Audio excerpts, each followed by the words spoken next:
बनना है तो कम समय में डिसीजन लेना सीखो। नमस्कार, मैं हूं अवधेश श्रीवास्तव।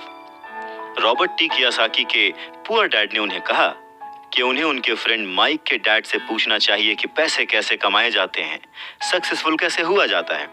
तो रॉबर्ट टी कियोसाकी ने और उनके फ्रेंड माइक ने ये डिसाइड किया कि वो अपने रिच डैड से ये बात जरूर पूछेंगे कि अमीर कैसे बना जाए, पैसे कैसे बनाए जाए।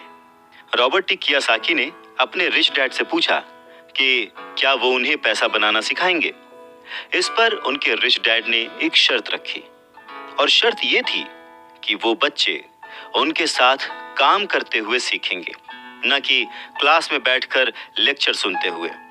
उन्होंने कहा कि मेरे पास इतना वक्त नहीं है कि मैं तुम्हें क्लास में बैठकर पढ़ाऊं और जिसका तुम कोई प्रैक्टिकल इस्तेमाल ना कर सको।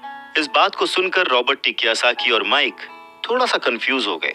वो समझ नहीं पा रहे थे कि उन्हें हाँ कहना चाहिए या नहीं।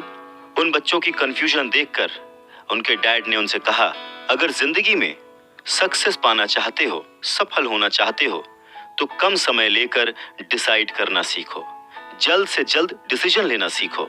उन्होंने जल्दबाजी करने को नहीं कहा, पर हाँ, जितना कम समय हो सके उतने कम समय में सही निर्णय लेने की कला जिसको आती है वो जिंदगी में हमेशा आगे जाता है। यही उनकी सीख थी।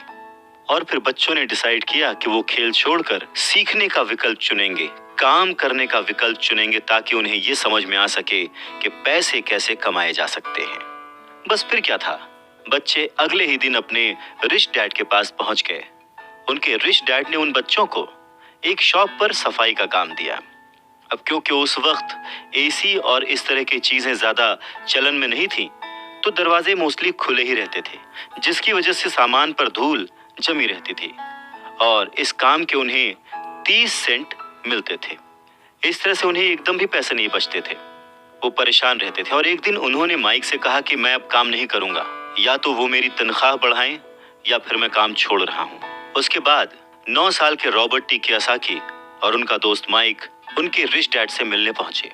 रिच डैड के सामने बैठते ही माइक बुरी तरह से रो पड़े और उन्होंने कहा, डैड, आपने कहा था कि अगर मैं आपके लिए काम करूंगा तो आप मुझे पैसा कमाना सिखाएंगे।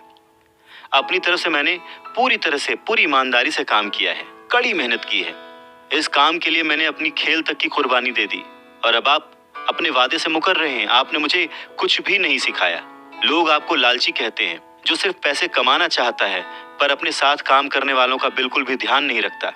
मैं एक छोटा सा बच्चा हूं और आपको मेरे साथ ऐसा बर्ताव नहीं करना चाहिए था।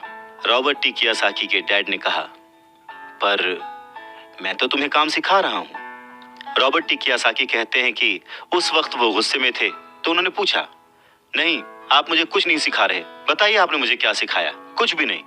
आपसे सीखने के लिए मैं बस चंद सिक्कों में काम करने के लिए तैयार हो गया और उसके बाद तो आपने मुझसे बात तक नहीं की। मैं आपकी शिकायत सरकार से करूंगा। हमारे देश में भी बाल श्रम कानून है, आप तो जानते ही हैं। मेरे पुअर डैड सरकार के लिए काम करते हैं। इस बात को सुनकर उनके रिच डैड ने कहा, शाबाश, अब तुम उन लोगों की तरह बोल रहे हो जो कभी मेरे लिए काम करते थे। या तो मैंने उन्हें नौकरी से निकाल दिया या फिर उन्होंने खुद ही नौकरी छोड़ दी। रही बात तुम्हें कुछ सिखाने की, कौन कहता है कि मैंने तुम्हें कुछ नहीं सिखाया? पिछले दिनों जितना तुमने काम किया, जरा सोच कर देखो, क्या सिखाने का मतलब केवल भाषण देना या बातचीत करना ही होता है? इस तरह से तो तुम्हें स्कूल्स में सिखाया जाता है, पर जिंदगी में कोई तुम्हें भाषण देकर या बातचीत करके नहीं सिखाएगा। तुम्हें उस दौर से गुजरना पड़ेगा, कठिनाइयों से जूझना पड़ेगा, अपना रास्ता खुद ढूंढना पड़ेगा और फिर जिंदगी तुम्हें सबक सिखाएगी, तुम्हें और बेहतर इंसान बनाएगी। सच ही तो है, जिंदगी के तमाम मोड़ आते हैं, ऐसे मकाम आते हैं जिन पर हमें धक्का लगता है, ठोकरें लगती हैं। हम उस वक्त परेशान होते हैं कि हमारे साथ ऐसा क्यों रहा है, पर अगर ध्यान से देखा जाए तो जिंदगी उस झटके के जरिए हमें कह रही होती है कि जाग जाओ, मैं तुम्हें कुछ सिखाना चाहती हूँ। पर 9 साल के रॉबर्ट टी कियोसाकी को ये बड़ी बड़ी बातें समझ नहीं आई।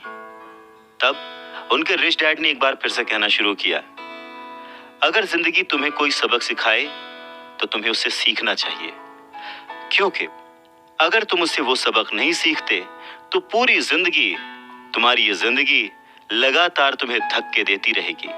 अपनी जॉब में रहते हुए तुम अगर उसकी मुसीबतों से सबक लोगे, सीखोगे, तो तुम एक समझदार, अमीर और सुखी इंसान बन सकते हो। पर अगर तुम ये नहीं सीखते तो जिंदगी भर अपनी प्रॉब्लम्स के लिए अपनी नौकरी, कम सैलरी या फिर अपने बॉस को कोसते रहोगे और हमेशा उम्मीद करते रहोगे कि कोई और आए, तुम्हारी सैलरी बढ़ाए और तुम्हें सुख दे, जो कि पॉसिबल नहीं है।